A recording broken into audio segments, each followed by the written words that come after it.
Well, I'm all geared up and finished shoveling. I put in my vehicle into the space. And right now, for the first time in my life, I'm using a selfie stick. The technology that we're doing this, I don't know what you call it. It's a podcast, my foray into the digital space. It's just iPhone and selfie stick. And we're going to go with that until we can find out if this can be commercially viable. But I'm using even more primitive materials to get up this mountain, to ascend this mountain. There's about 300 yards from the road to my cabin. That's the goal, is to get to the top. And the way I'm doing it right now, I don't know if you see it. I guess you don't, but there's my sled. So I'm using a sled that I used to use with my kids when I was younger to grab my stuff. I have a cooler with some food, a couple of beers. I have my clothes, and of course, music is always essential up here. Some water and my computer, because I'm going to take notes and write an article tonight, and just to tend to come out to the mountain. I tend to think a little bit more. Sometimes I tend to get more intellectual work done. This place doesn't have the distractions, the digital distractions, the screens. There's no internet up here. I have no indoor plumbing. There's no TV. I do have electricity, but even that, there's sort of limitations on that, but I have electricity. So you're limited with what you can do. I'm heating the place with wood. However, I am so in love with this place. It brings such a joy to my life that I tend sometimes to get lost. I'll go on a hike. I'll go on a night hike. I'll go on a snow hike. I will, obviously, people know about my exploits in the river, and I'll do a workout. I'll go get firewood. I'll get caught up in all of these other things and forget why I came up here in the first place, which was to kind of escape the depressing news cycle, to escape the bombardment of screens so I can concentrate on not just more serious intellectual work, but I love to read P.G. Wodehouse, and just to sit by my fire and read a few chapters of a Mr. Mulliner or a P. Smith or any of these other wonderful books and stories that this guy created over the course of, something like a 75-year career. Anyway, this trek up the mountain, I have, it's not bad now. The snow it's kind of granular, and that's the easiest snow to kind of cut through and walk through. I don't know how many inches it is. Maybe it's about 5 inches right now, something like that. I think we probably got more snow in Massachusetts. But there was a layer of snow already on the ground, and as you can see, it is a winter wonderland up here. The worst it gets is, if you have deep snow, and then on top of that deep level of snow, there's a thin layer of ice, and you will take a step, and you'll feel like you have firm ground on that thin layer of ice, and then you will fall through, and then you'll have to dig that foot out and repeat the process with the other foot. And it has taken me up to 55 minutes to, if I want to enjoy this place in the winter, it took me up to 55 minutes to go this less than 300 yards from where my car is parked at the road to where my cabin is, because it's such an exhausting process to have to dig out each foot from the snow on each step. I don't know how many steps that is. It's let's say it's 900 steps, 300 yards. To 900 times have to crash through into the snow on the broken ice and then to lift yourself out. It's exhausting. And I recall the most difficult time when I ascended the hill. I kept falling in. And ultimately, it was I couldn't go any longer. I collapsed. And it was funny when I was coming down, which is always easier to come down. The there were these body impressions, like similar to you'd see at like a murder scene, like in a movie when they would do a body impression and the cops would put something in the ground. This was where the body was. They'll have tape or something like that around it. And so there was that. And you'd laugh your head off looking at it because I stayed there rather than stand up. I was so exhausted that I just laid with my face in the snow, for 30 seconds or a minute and wouldn't move. I understand, I don't do like the hardcore mountaineering. I'm not a hardcore outdoorsman. I'm obviously a little of it because of the nature of this place, but I understand a little bit when they talk about people collapsing on Mount Everest or on some big mountaineering expedition. I get it because in this little, 300 yards, I have collapsed and not wanted to get out of the snow. And obviously, if you're in the wrong type of conditions and you do that, you're going to die. I don't think I'm going to die here, but you're going to die. Anyhow, we're making progress on this ascent. And I think that's kind of where that conversation between Tucker Carlson and Ben Shapiro, and obviously taking place with a number of proxies and other people, I think that's what it's about, is where are we going in 2028? And there's two thoughts that come to mind. One is they're going at it in such a harsh way because there's a lot of frustration right now with the Trump administration. Year one of the second Trump presidency. I think for a lot of people in that digital space, even people, everyone knows me. I don't care. I'll just say whatever it's on my mind. So I criticize. I don't take sides. I take sides. I'm a right winger. Of course, I'm a right winger. So I'll take that side. I'll take the side of principle. But the idea that I'm going to suppress what I believe because someone's in the White House that I agree with 75% of the time, I'm not going to do that. But these guys are so dependent on an audience, on their financial livings are so dependent on whether people give them clicks or not, that they're of course not going to go after Trump and say, listen, he's screwed it up, particularly in the second 6 months of this first year. He's really screwed it up. So they don't go after Trump because that's going to lose them business. And this is kind of instead of going after Trump, it's kind of they sort of displace that anger and that criticism, and they go after someone. Shapiro goes after Tucker. Tucker goes after Shapiro. And I think that's part of what this is about. Now, with Marjorie Taylor Greene's resignation and her refusal to, it's strange that she would be the one, because if there was more of a lapdog for Trump in Congress, there wasn't one. She was it. She was the lapdog for Trump. And now all of a sudden, after Trump attacked her, she really didn't take it sitting down. She didn't act like the lapdog. She went after him. And it was sort of an emperor has no clothes moment. And I think it allowed other people, it sort of gave the green light to other people to say, listen, I don't know if you can say Trump is a lame duck at this point, but he's more of a lame duck. And you're free to criticize this guy. If he veers from principle, you're free to criticize this guy. I think for a lot of people like Tucker Carlson, I would sense, and I would sense on a lot of foreign policy questions, I would agree with Tucker. I would, for people in that space, I would agree with the MAGA people on foreign policy. Certainly agree with the MAGA people a lot more than I would agree with the George W. Bush or any of those people. I think Trump got foreign policy better than almost any American president in my lifetime, the exception being Ronald Reagan. And so on something like foreign policy, what are they going to start criticizing Trump? Because Trump, in his second presidency, is very different from Trump in his first presidency with regard to foreign policy. He was almost perfect in his first presidency. I don't know that after all those endless wars with George W. Bush, with Obama, with Biden, and even some of them extending back to H.W. Bush with going into Mogadishu. That was a fool's errand. The Iraq stuff, Panama, later with Clinton, Haiti, and Yugoslavia. And so there was a lot of intervention for those presidencies, and it became accelerated, obviously, under George W. Bush.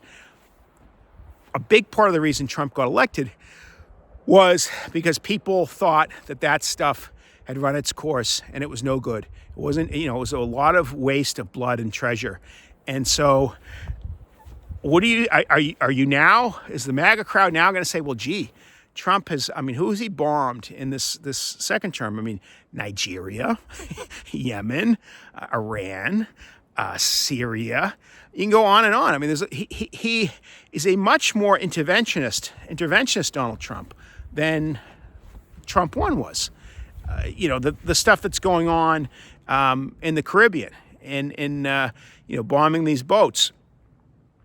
I don't have much sympathy for drug dealers, and I don't think there are too many Americans that do, but I think a lot of people have questions about the process of that. They have questions about why we're suddenly active in all these other countries. And rather than Tucker attack Trump and say, Trump, you sort of lost your way on this, they're attacking Ben Shapiro. One of the things, or they're attacking other people. One of the things that I thought was interesting and probably correct in Tucker's speech was he said, this is about these characters trying to deny J.D. Vance the nomination in 2028. Well, hopefully Trump and Vance don't screw things up enough to make that an impossibility. Because right now, it's not looking good for Republicans. It's not looking good for us in 2026. World's going to change a lot between now and 2028, and we'll see what happens. But I think his point that these people are scared that there's going to be a continuation of MAGA foreign policy, of MAGA policy, that's part of it. I don't know enough about Ben Shapiro to know where he, what his foreign policy beliefs are. I know he's very pro-Israel. A few years ago, that wouldn't immediately come to mind for me. I would have thought, Ben Shapiro, he's like a social conservative. He's a guy that kind of speaks on the campuses. He wears the yarmulke, so it's tough to avoid his Jewishness. But I don't like the fact that a lot of people have seized on that to say, this guy is sort of Israel uber allies above everything. I think he has other priorities. I think he has that's a priority for him. That's something he obviously believes in strongly. But at the same time, he's not a one-trick pony. He has other views, and I think some of them are very good views. And I think on whether he wants Vance in there or whether he wants someone else in there, I have no idea. Who Barry Weiss wants in there, she's another person that comes up in these conversations. And Weiss is very different from someone like Ben Shapiro, because Shapiro, from what I can tell, he's sort of a cradle-to-grave conservative. He's not neo this or neo that. He's always been a right-winger. I've been in the room with Shapiro. I don't think we've ever talked. I think I mentioned this earlier, that I think I've edited one of his articles, and I used to edit many of his dad's articles at Breitbart. But my interaction with him is very limited, so I can't say I know, what he believes about. I know he was very anti-Trump in 2016, and he sort of tempered his views since that time. One of his points in his speech was, basically we should pick principles over pals. That's sort of a distilled version of what Aristotle says, I think, in the Nicomachean Ethics, where he says, I love Socrates, or I love Plato. Plato's my friend, but I love truth too. And if there's a clash between Plato and truth, I'm going with truth. And I think that's what he was getting at, that all this personality stuff of like Megyn Kelly saying, well, I thought Ben was my friend, or I thought this, Ben saying, we're in a business, the principles business, or at least he's saying he is. I think some of these other people that he's calling grifters, they're not in that business. That they should be picking sides not based on who their friends are, but based on what's right for the country. And whether you think he's right, his views are right for the country or not, have a debate about that. That's fine. But that's his point, and I think it's a pretty good point. I think for Tucker, he's saying there's something else going on here. On one level, this may be just another case to silence people who have heterodox views on Middle Eastern policy. And if that's the case, if they want to deplatform people because they're critical of foreign aid, or they're critical of the way Netanyahu handled the war. I mean, Shapiro at one point said, "I'm all for getting rid of that part of the Constitution that limits, that would limit someone like Bibi Netanyahu if he were to become president of the United States." I mean, he's that much of a fan of Netanyahu. I mean, I'm sure he said that like tongue in cheek, but that's where he comes down on that. I think for these folks, they're saying we should be free to criticize this war, and we should be free to say our money shouldn't be involved. I think a lot of that's kind of forgetting what happened in October 2023. But some of it is, I mean, the idea of foreign aid, if you're a right-winger like me, the idea of any foreign aid to anyone is kind of, at least on a permanent basis, that's anathema. I mean, why, does that make all right-wingers anti-Semitic because they don't want to give out foreign aid to anyone? That said, some of the people who are making a big stink about this, and I wouldn't even be discussing any of this if there wasn't such a big stink about it. They're making such a big stink about it. They're also the people that are having these conversations with Nick Fuentes and acting like he's legitimate. And, people who are, talking about the Holocaust and World War II, and we should have done this way. And so you get a sense in that it's not like principle for some of these folks that are driving it, but there might be a tick, there might be something else involved. I hope that's not the case. I think for some of them, like Fuentes, it obviously is the case. But that's part of the thing. They're worried. There's any sort of attempt to question the legitimacy of a conversation with Fuentes or whoever they see as some sort of backdoor effort to shut down dissent on Israel or on foreign policy. I think that's a very simplistic way of looking at it. I understand why they would be sensitive about it, but it's not. If you're gonna be chummy with some lunatic who thinks the Holocaust didn't happen, or who downplays it, or who thinks Hitler is cool, or thinks his uniforms were cool, or his mustache was cool, or anything like that, if you're gonna be buddies with someone like that, then everything that you say is going to come into question. So why not, best to not get close to a guy like that, best to not associate with a guy like that. I think that's part of it, part of the what's going on here. And the bigger part of what's going on here, maybe what Tucker said, is that people are worried about, okay, what's going to happen in 2028? Can we bring back the Republican Party for this more bellicose foreign policy, for this more neocon foreign policy? I think people that read me know where my cards are on that. I mean, I think that was a complete disaster. I think our foreign policy, George W. Bush's foreign policy, was a complete disaster. And, look at Afghanistan now. 20 years in Afghanistan. We went in there to get bin Laden. That should have been the purpose, but we stayed there to nation build. They thought, here I am in Vermont. They thought they could make like people in Afghanistan or Iraq into like Vermont style, town meeting members, and have that kind of democracy there. What a bunch of fools. What a bunch of complete fools these people were. And so if Tucker and these other people are on guard and vigilant against something like that happened, well, at least on that, I'm with them. I don't want to have that kind of a foreign policy. But I also don't want to be hanging around with conspiracy theorists, anti-Semites, all sorts of crackpots, as Ben correctly called them, grifters, people that are in the conservative movement to make a buck, that have these, that say outrageous things on podcasts to get more listeners.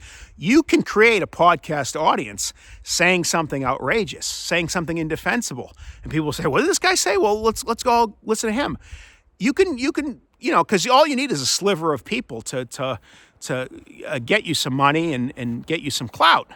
But for a political movement, and I think this is where I'll end it, for a political movement, the idea that you're going to cozy up with screwballs, haters, crackpots, serial liars, and you're suddenly going to get to 50 plus 1, never going to happen.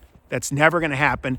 That's why in the 1950s and 60s, or at least in the 1960s, you had people like Frank Meyer Bill Buckley and others saying we need to disassociate with Brevilo Oliver or the John Birch Society. And the reason that they did that is because the movement was fragile. I wrote a piece for Law and Liberty on this, and you can Google my Law and Liberty articles. But I wrote a piece on George Sokolsky, Frank Meyer, and Bill Buckley and how they handled the screwballs of their time. Sokolsky being an ABC News commentator, nationally syndicated columnist, Buckley being the editor of National Review, and Meyer being the author of In Defense of Freedom and a senior editor at National Review. And they all kind of handled it differently. But they all knew that you weren't going to get to a majority if you had an association with these people. I mean, part of the thing is, even when, as people on the right, even when we don't have an association with screwballs and crackpots, the left will try to paint us as associated with these people. They will try to act as though, they'll go, if there's a room of 500 conservatives, they will find the conservative that, hasn't cut his fingernails and hasn't gotten a haircut in 3 weeks and has got really shiny eyes and kind of drooling and the tinfoil hat type of guy. They will always seize upon that guy as the representative of our movement. Because that's the reality, any conservative who attempts to have, to elevate people like that within our movement, they're really not acting as friends of our movement. They're undermining it. I think that conversation with Fuentes fits that description. Like, why would you even associate with this guy? You are just, because so many people associate conservatism with Tucker Carlson, now they're going to associate us with some Fruit Loop who, loves Joseph Stalin and Adolf Hitler and says that getting married is gay and all this kind of crazy stuff. So in the 60s, Meyer and Buckley, they knew, it gets to that point about Ben said about friendship, pals and principles. They knew Bob Welch. Buckley spoke at some of the same events. Welch was a minor donor, or not even a minor donor. He was a donor of National Review. Obviously a candy manufacturer. He had money. I think he was involved in Junior Mints and some other tasty delights. Better in the candy field than he was in the political field. But, at a certain point, a guy like Welch, who let's differentiate him between, a lot of the Birch people had good instincts, but intellectually, I think they were off. I think they bought into conspiracy theories, which I don't buy into. But with Welch, at one point he writes that Dwight Eisenhower was an active member of the communist conspiracy under the discipline of his younger brother, Milton Eisenhower, who was his communist handler. How do you make a truce with a guy like that? How do you say, this guy, I want to share the stage with this guy. I want this guy to be in my movement. So once he starts saying things like that, National Review, Buckley and Meyer, they start moving away from this guy. And they make a point to say, we are not like this guy over here. And I think what Ben was saying in that speech is that the conservative movement, we're at a point where we really need to say, we are not with these guys over here. Now, I am not at the point where I'm putting Tucker Carlson in the same bag of cookies with Nick Fuentes and Candace Owens and all these Fruit Loops. I don't know, maybe he puts himself in that. I don't know. He'd have to speak for himself.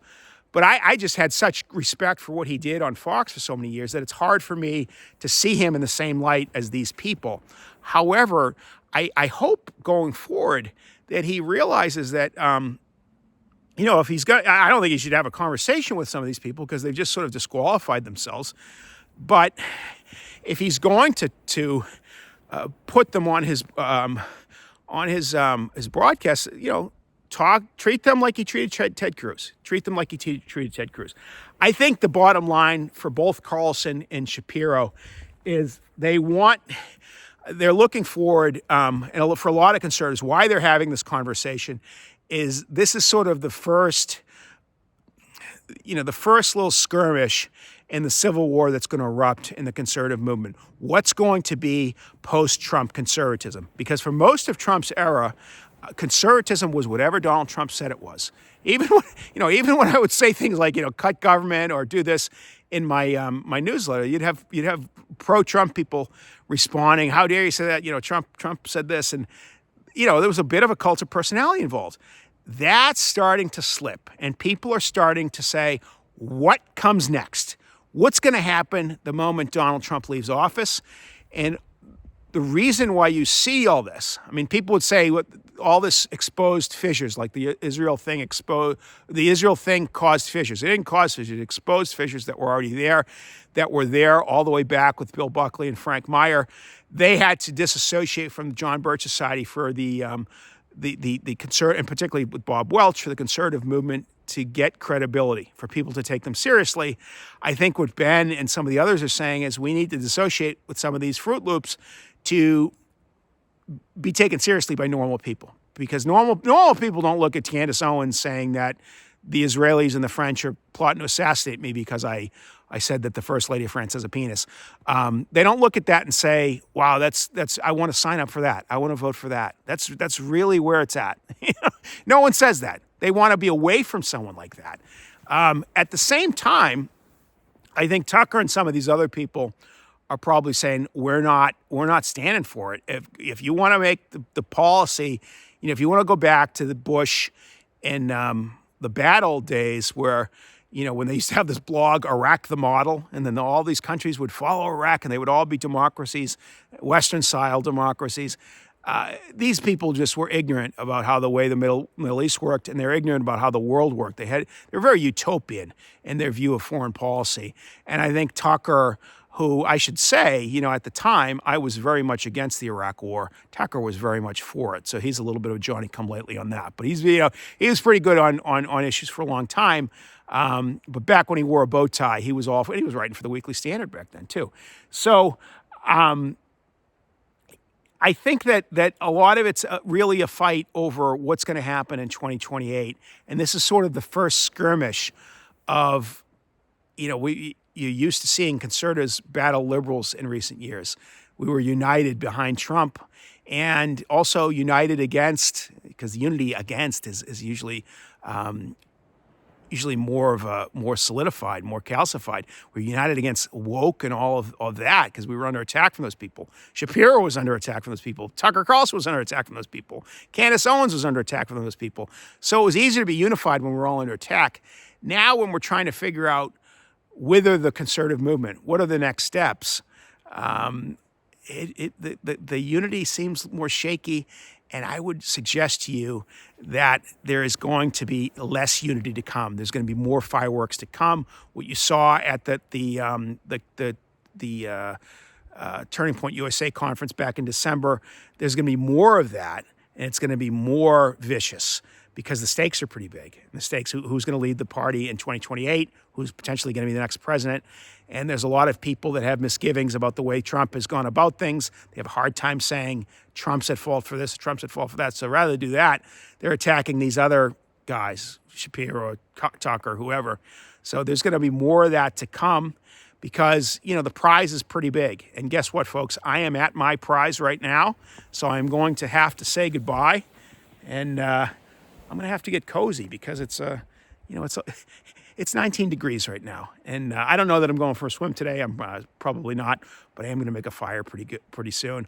Hopefully you're warm where you're at, and hopefully you'll join me for the next installment, which I'm hoping will be the first of many installments of the Right Wing Wilderness. We will, in future episodes, I'll tell you what I mean by that phrase, that peculiar title for this podcast, and we'll get into some other issues and maybe do some outdoor stuff together as we talk conservative politics and maybe some sports and maybe music and entertainment and all the sorts of stuff that I talked about at Spectator AM. Thank you for spending the time with me, and let's do it again soon.